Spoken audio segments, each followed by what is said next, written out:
Assalamualaikum warahmatullahi wabarakatuh. Alhamdulillahirabbil alamin wassalatu wassalamu ala asyrafil anbiya'i wal mursalin wa ala alihi wa ashabihi ajma'in amma ba'du.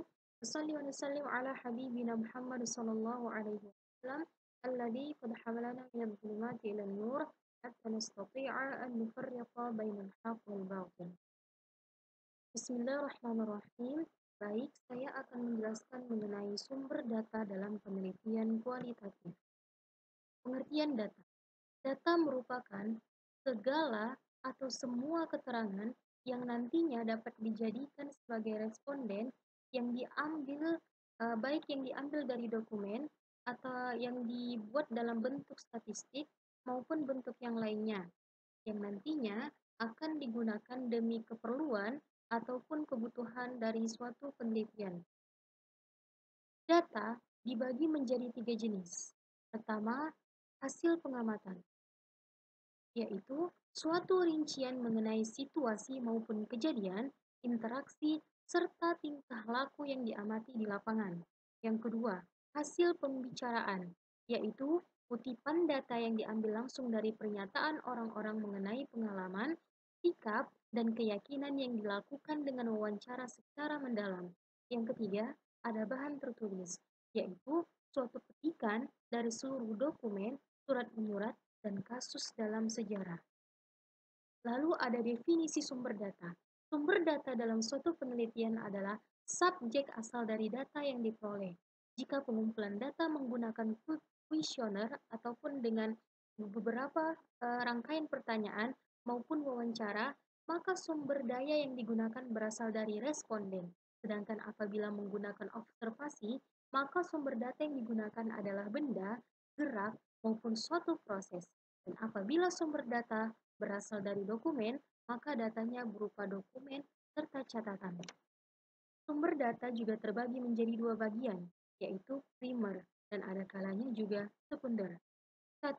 Data primer, yaitu informasi yang didapatkan secara langsung oleh peneliti dengan cara melihat ataupun terlibat langsung dalam suatu penelitian yang sedang ia teliti dan tidak melalui media perantara.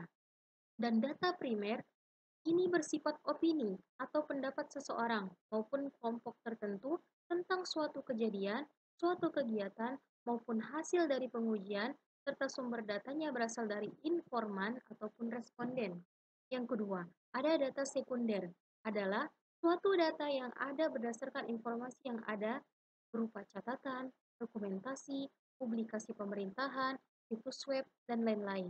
Dan sebelum kita melakukan pencarian data sekunder, kita harus memperhatikan apakah kita perlu memakai data sekunder guna menyelesaikan masalah yang akan kita teliti untuk mempercepat penelitian, menghemat waktu, atau biaya di dalam penelitian kita terlebih dahulu.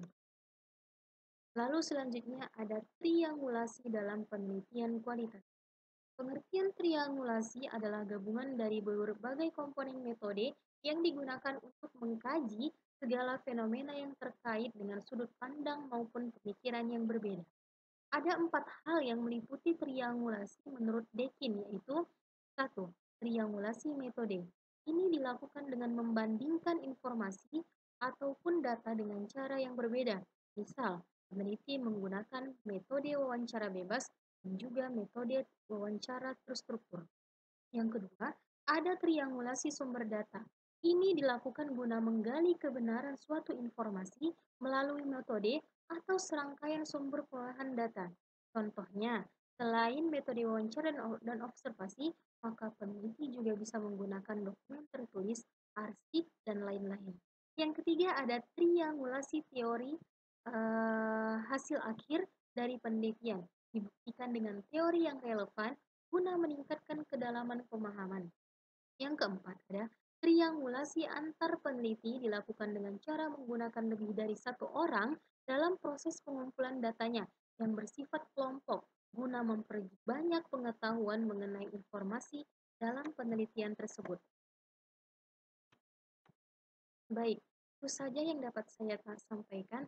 Lebih kurangnya saya mohon maaf. Wabillahi taufiq wal hidayah.